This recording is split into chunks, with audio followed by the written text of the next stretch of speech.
ఈ రాష్ట్రంలో కూటమి ప్రభుత్వం అధికారంలోకి వచ్చి 2 సంవత్సరాలు పూర్తిగా వస్తుంది. ఈ 2 సంవత్సరాల్లో చంద్రబాబు నాయుడు గారి పరిపాలన చూసిన తర్వాత ప్రజల్లో తీవ్రమైనటువంటి వ్యతిరేకత కనిపిస్తూ ఉన్నది. యాంటీ ఇన్కంబెన్స్ తీవ్రంగా పెరుగుతుంది. నేను అనేక ప్రభుత్వాలను చూశాను. 2 సంవత్సరాల్లో ఇంత యాంటీ ఇన్కంబెన్స్ ప్రభుత్వ వ్యతిరేకత తెచ్చుకున్నటువంటి ప్రభుత్వం బహుశా భారతదేశంలో నారా చంద్రబాబు నాయుడు గారి ప్రభుత్వం అని నేను అభిప్రాయపడుతున్నా. ఎందుకంటే నారా చంద్రబాబు నాయుడు గారు ఈ 2 సంవత్సరాల్లో 7 కలెక్టర్ల సమావేశం పెట్టాడు. ఈ కలెక్టర్ సమావేశాలు సుదీర్ఘంగా నిర్వహించటం, దానిలో ఊకదంపుడు ఉపన్యాసాలు చెప్పటం, వారికి ఏదో చెయ్యాలని ఉద్బోధ చేయటం, ఒక్కటి కూడా ఈ 7 సమావేశాల్లో కలెక్టర్లను ఉద్దేశించి మాట్లాడినటువంటి మాటల్లో ఒక్కటి కూడా ఇంతవరకు అమలు చేయనటువంటి పరిస్థితి. 7 సమావేశాలు మాత్రం చాలా ఆర్భాటంగా చేశారు. మొదటి కాన్ఫరెన్స్ కలెక్టర్ల కాన్ఫరెన్స్. సమర్థులకే ప్రోత్సాహం. ఎవరు సమర్థులు? కలెక్టర్లు సమర్థులైతే వారికి ప్రోత్సాహం అంట. వాళ్ళు సమర్థులేగా. ఐఏఎస్ ఇండియన్ అడ్మినిస్ట్రేటివ్ సర్వీస్ వడపోసి వారిని సమర్థులు కాబట్టే ఐఏఎస్ ఇచ్చారు, ఐపీఎస్ కూడా ఇచ్చారు. సమర్థులు అంటే ఏంటో తెలుసా? మేము చెప్పింది చేయాలి. అంబటి రాంబాబు గారి మీద ఇంటి మీద దాడి జరిగినా పోలీసులు వెళ్ళకూడదు, వాళ్ళు ఐపీఎస్ అలాంటి వాళ్ళు సమర్థులు. అలాంటి వాళ్ళని అక్కడే కొనసాగిస్తా అంట 5 సంవత్సరాలు 6 సంవత్సరాలు కూడా. ఐఏఎస్ వాళ్ళని కూడా అంతే. మేము ఎవరికి భూమి కేటాయించమంటే వాళ్ళు కేటాయించాలి, మేము చెప్పినవన్నీ మీరు చేయాలి. చేస్తే అప్పుడు మీకు 5 సంవత్సరాలు 6 సంవత్సరాలు అదే పోస్టింగ్లో కొనసాగిస్తామనేటువంటి పరిస్థితుల్లో మొదటి ఉద్బోధ చేశారు. రెండో కాన్ఫరెన్స్ పరిపాలనలో వేగం పెంచండి. పరిపాలనలో వేగం పెంచాలంటే మరి ఏంటో మరి నాకు అర్థం కాల. నువ్వు పెంచాల్సింది మీరు మీ ప్రకారం వాళ్ళు నడుచుకుంటారు తప్ప ఐఏఎస్ ఐపీఎస్ వాళ్ళు సామర్థ్యవంతులే తప్ప వాళ్ళేమి అసమర్థులు కాదనే విషయాన్ని ఇక్కడ నేను చెప్పదలుచుకున్నా. ఇంకా మూడో కలెక్టర్ కాన్ఫరెన్స్ యూరియా వాడకం తగ్గిస్తే బస్తాకి 800 రూపాయలు ఇస్తాం. యూరియా సప్లై చేయలేని దౌర్భాగ్యమైన పరిస్థితి ఏర్పడి మనం చూసాం కదా. పెట్రోలు డీజిల్ అన్ని రాష్ట్రాల్లో బాగా అందుతుంది, కానీ మన రాష్ట్రం అందటలా. కారణం అసమర్థమైన పాలన. కాంట్రాక్టర్లకే డీజిలు పెట్రోలు ఇచ్చేటటువంటి సదుపాయం కల్పించి సామాన్యులకు డీజిలు పెట్రోల్ లేకోకుండా చేసినటువంటి దౌర్భాగ్యమైనటువంటి ప్రభుత్వం నారా చంద్రబాబు నాయుడు గారి ప్రభుత్వం. అలాగే బస్తాకి 800 తగ్గిస్తామనేటువంటి కార్యక్రమం అది మూడవ కాన్ఫరెన్స్లో. మీరే అడ్డంకి కాకూడదు, అడ్డంకులు తొలగించాలి అని కలెక్టర్లు మీరు అడ్డంకులు కాకూడదు, మీరు అడ్డంకులు తొలగించాలని వారికి ఉద్బోధ చేశారు. ఇది 4వ కాన్ఫరెన్సు. 5వ కాన్ఫరెన్సు రాష్ట్ర అవసరాలు సొంతంగా ఉపగ్రహం.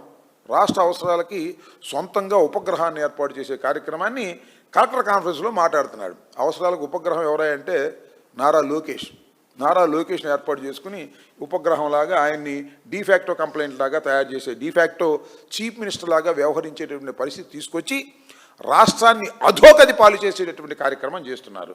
ఇకపోతే 6వ కలెక్టర్ల సమావేశం ఐఎస్బి తరహాలో ఐఎస్బి తరహాలో ఐఏఎస్ఏ త్వరలో ఇండియన్ స్కూల్ ఆఫ్ అగ్రికల్చర్ ఏర్పాటు చేస్తాం. అన్ని కోతలు తప్ప ఏది ఇంతవరకు సాధ్యపడలేదు. కడప ఉక్కుకు శ్రీకారం. కడప ఇది 7వ దానిలో. ఈ విధంగా 7 సార్లు కలెక్టర్ల సమావేశాన్ని నిర్వహించి ఆర్భాటంగా వాళ్ళకు ఉపోద్ఘాతం చెప్పి వారిని ఉత్సాహపరిచినట్టుగా మాట్లాడి ఒక్కటంటే ఒక్క కార్యక్రమం కూడా చేయలే. నేను మనవి చేస్తున్నా, ఈ 2 సంవత్సరాల కాలంలో ఒక్కటైనా మంచి పరిపాలనా సంస్కరణ తీసుకొచ్చినటువంటి సందర్భం ఉందా అని అడుగుతా ఉన్నా. నారా చంద్రబాబు నాయుడు గారు మీరు అద్భుతమైనటువంటి పరిపాలనా దక్షులని రోజు వదలగొడుతున్నారు. మీరే వదలగొడతారు. ఈనాడు ఆంధ్రజ్యోతి మీకున్నటువంటి ఎల్లో మీడియా మొత్తం వదలగొడతా ఉంటుంది. అసలు మోడీ కన్నా కూడా సీనియర్ మా చంద్రబాబు నాయుడు గారు, పరిపాలనా దక్షుడు, కొత్త సిద్ధాంతాలు కనిపెట్టినటువంటి వ్యక్తి అని దప్పాలు కొట్టుకోవటం తప్ప ఒక్క పరిపాలనా సంస్కరణ మేము తీసుకొచ్చాం. అనేక పరిపాలనా సంస్కరణలు తీసుకొచ్చాం.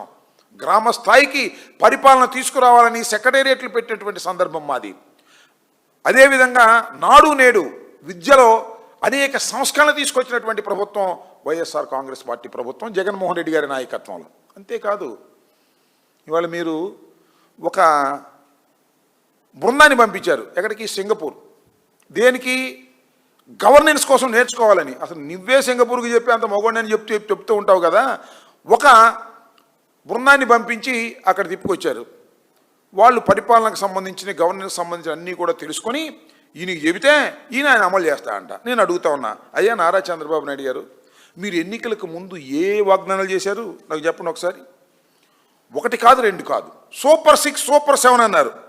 దాంతోపాటు 142 హామీలు ఇచ్చారు. ఎన్ని అమలు చేశారు మీరు? నాకు అర్థం కాలేదు. ఎంత దుర్మార్గం అంటే అరకొరగా అమలు చేశారు కొన్ని, అయిపోయింది సూపర్ 6 అన్నారు.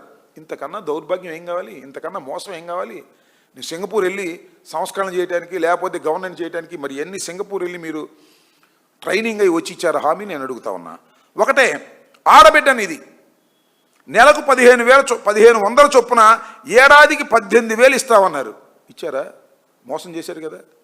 సింగపూరు వెళ్ళి స్టడీ చేసి ఇది ఇచ్చారా మీరు? మీరంతటా మీరే కదా ఇచ్చింది. అమలు చేసే కార్యక్రమం చేస్తున్నారా? తప్పుకు పోయి దబాయించేటటువంటి కార్యక్రమం చేస్తున్నారు. నెలకు 3,000 చొప్పున నిరుద్యోగ భృతి ఇస్తామన్నారు. ఇచ్చారా?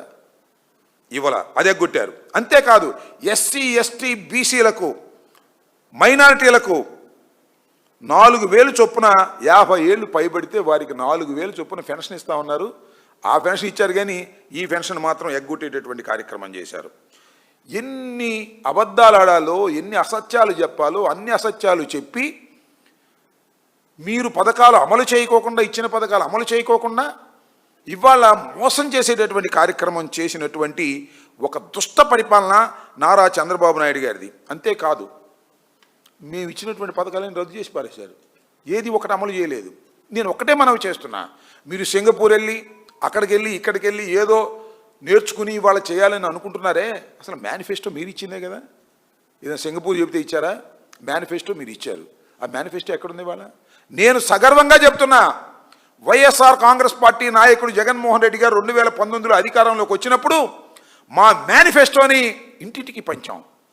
మా మేనిఫెస్టోని ప్రతి కలెక్టర్ ఆఫీసులోను, ప్రతి ఆఫీసులోనూ గోడకు తగిలించాం. దిస్ ఈజ్ మేము ఇచ్చినటువంటి హామీ పత్రం. ఇది ఒకటొకటి టిక్ చేసుకుని అన్నిటినీ కూడా అమలు చేసినటువంటి ఘనత జగన్మోహన్ రెడ్డి గారి ప్రభుత్వం. సరే, ఆ తర్వాత పరిణామాలు ఎలా వచ్చాయి, ఏంటి, ఎందుకు ఓడిపోయాం, అది వేరే అంశం.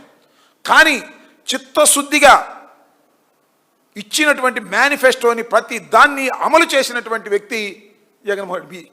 మీరేం చేస్తున్నారు ఇవాళ? అసలు మీ మేనిఫెస్టో ఎక్కడ ఉందా? కనిపిస్తుందా? మేనిఫెస్టోని చూపించగలరా? అసలు చంద్రబాబు నాయుడు గారి జీవితంలో ఎప్పుడు ఒకటే, మేనిఫెస్టోని ప్రకటిస్తారు, ఆ మేనిఫెస్టోని తర్వాత దాన్ని కనపడుకోకుండా మాయం చేసేటటువంటి ఒక మోసపూరితమైన వ్యవహారాలు చేస్తారు, గారడీలు చేస్తారు. మనం చిన్నప్పుడు చూస్తాం కదా, చిన్నప్పుడు మేము చదువుకునేటప్పుడు గారడీలు ఉండేవి. రోడ్డు పక్కన గాడీలు వేసి ఉన్నది లేనట్టుగా, లేనిది ఉన్నట్టుగా చూపించి ఏదో 4 పైసలు సంపాదించుకొని బతుకు తెరువు కార్యక్రమం చేస్తారు. ఈయన కూడా అంటే ఎన్నికలకు ముందు మోసపూరితమైన గాడీలు చేయటం, ప్రజలను నమ్మించడం, అధికారంలోకి రావడం, అధికారంలోకి వచ్చిన తర్వాత వెన్నుపోటు పొడవటం, ప్రజల్ని మోసం చేసేటటువంటి కార్యక్రమాలు ఇవాళ చంద్రబాబు నాయుడు గారు చేస్తున్నారనే విషయాన్ని నేను మీకు ప్రత్యేకంగా చెప్పవలసిన అవసరం లేదు. ఇలా అనేకమైనటువంటి మోసాలు ఈ రాష్ట్రంలో చంద్రబాబు నాయుడు గారు చేస్తున్నారు. చూడండి, గ్రామీణ ప్రాంతాల్లో కానీ అర్బన్లో కానీ పేద ప్రజలు ఇళ్ల స్థలాల కోసం అనేకమైన అప్లికేషన్లు పెట్టుకున్నారు. అయ్యా చంద్రబాబు నాయుడు గారు, ఈ 2 సంవత్సరాల కాలంలో 1 సెంట్ అని ఇచ్చావా పేద ప్రజానీకానికి? నువ్వు 1 సెంటు కూడా పేద ప్రజానీకానికి ఇల్లు కట్టుకోవడానికి, నివాసం ఉండటానికి ఇవ్వకోకుండా మోసం చేసేటటువంటి కార్యక్రమం చేస్తున్నారు. అంతేకాదు సూపర్ 6లో అన్నీ మోసం చేశారు. అన్నిటినీ కూడా పక్కన పెట్టి ఏదేదో కార్యక్రమాలు మీరు చేసేటటువంటి కార్యక్రమాలు చేస్తున్నారు. ఇది చాలా దురదృష్టకరమైనటువంటి పరిస్థితి. ఇవాళ వార్డు సచివాలయాలు నిర్వీర్యమైపోయినాయి. దానిలో ఉద్యోగులు అటు ఇటు పెట్టేశారు. ఇవాళ ఏదైనా ఒక అప్లికేషన్ పెట్టుకుంటే గ్రామాల్లో సమాధానం చెప్పేటటువంటి అధికారులు లేని ఒక దౌర్భాగ్యమైనటువంటి పరిపాలన ఇవాళ గ్రామ స్థాయిలో ఉండటానికి కారణం మీ చంద్రబాబు నాయుడు గారు అనేది గట్టిగా గుర్తుపెట్టుకోవాలని కూడా ఈ సందర్భంగా నేను చెప్తున్నా. ఇలా ఒక దౌర్భాగ్యమైనటువంటి పాలన ఇవాళ చూస్తాం మనం. వ్యవసాయదారుల పరిస్థితి ఏంటండి? అది దేనికైనా గిట్టుబాటు ధర ఉందా? ఒక పంట కాకపోతే ఒక పంట అన్న, ఏ పంటకి గిట్టుబాటు ధర రాక, లేక, కొనేవాడు లేక బజార్లో పడేస్తున్నారు. మొక్కజొన్న కానీ, ధాన్యం కానీ, ఏ పంటకి కూడా, పొగాకు కానీ ఏ పంటకి కూడా మద్దతు ధర లేనటువంటి దౌర్భాగ్యమైన పరిస్థితి ఇవాళ ఏర్పడి అలోలక్షణాన్ని పరిస్థితులు ఇవాళ రైతులు బాధపడతా ఉంటే దిక్కుముక్కు లేనటువంటి పరిస్థితి. ఇక హాస్టల్ సంగతి చూద్దాం. పిల్లలు సరైనటువంటి తిండి లేక మరణాలు సంభవించేటటువంటి పరిస్థితి కూడా ఏర్పడుతుంది. ఒక దౌర్భాగ్యమైనటువంటి కార్యక్రమాన్ని ఇవాళ మీరు చేస్తున్నారు. ఆసుపత్రుల్లో చెప్పాల్సిన అవసరం లేదు. ఆరోగ్యశ్రీ, పేద ప్రజల కోసం ప్రారంభించినటువంటి ఆరోగ్యశ్రీ, డాక్టర్ వైఎస్ రాజశేఖర రెడ్డి గారు శ్రీకారం చుట్టినటువంటి ఆరోగ్యశ్రీ, ప్రతి పేదవాడు కార్పొరేట్ ఆసుపత్రిలో గుండె ఆపరేషన్ చేయించుకోవాలని భావించి ప్రవేశపెట్టినటువంటి ఆరోగ్యశ్రీలో అనేకమైనటువంటి వ్యాధులకు పేదవారికి ఉచితంగా వైద్యం చేసేటటువంటి కార్యక్రమం పెద్ద మార్పు తీసుకొచ్చింది ఈ సమాజంలో పేద ప్రజానీకం పట్ల. అలాంటి దాన్ని వాళ్ళు ఏం చేశారండి? వాళ్ళ ఆరోగ్యశ్రీని మంట కలిపేటటువంటి కార్యక్రమం చేస్తున్నారు. బకాయిలు ఇవ్వలేదు, హాస్పిటల్కి వెళ్తే వాళ్ళు ఆపరేషన్ చేసే పరిస్థితి లేదు, బయటికి గెంటేసేటువంటి పరిస్థితి వస్తుంది. వాళ్ళు మాత్రం ఏం చేస్తారు? డబ్బులు ఇవ్వకపోతే. ఇలాంటి దౌర్భాగ్యమైనటువంటి పరిస్థితుల్లో ఇవాళ ఈ రాష్ట్ర ప్రభుత్వం వ్యవహరిస్తూ ఉంది. అంతేకాదు ఇవాళ ఫీజు రీయింబర్స్మెంట్ లేకపోతే చివరికి సర్టిఫికెట్లు ఇవ్వట్లా. పిల్లలు వెళ్తే పిల్లలకు సర్టిఫికెట్ ఇవ్వకుండా బయటికి గెంటేసేటువంటి పరిస్థితి. ఈ రకమైనటువంటి దౌర్భాగ్యమైనటువంటి కార్యక్రమాలు నారా చంద్రబాబు నాయుడు గారు పరిపాలనలో సాగుతూ ఉంది. దీన్ని ప్రజలు గమనించాలని కూడా ఈ సందర్భంగా మనవి చేస్తున్నాను. ఇలా ఒక దుర్మార్గమైనటువంటి పాలనని ఇవాళ చంద్రబాబు నాయుడు గారు తీసుకొచ్చేటటువంటి కార్యక్రమం చేస్తున్నారు. దానికి తగిన మూల్యాన్ని చంద్రబాబు నాయుడు గారు చేయక తప్పదని కూడా ఈ సందర్భంగా చెప్పదలుచుకున్నాను.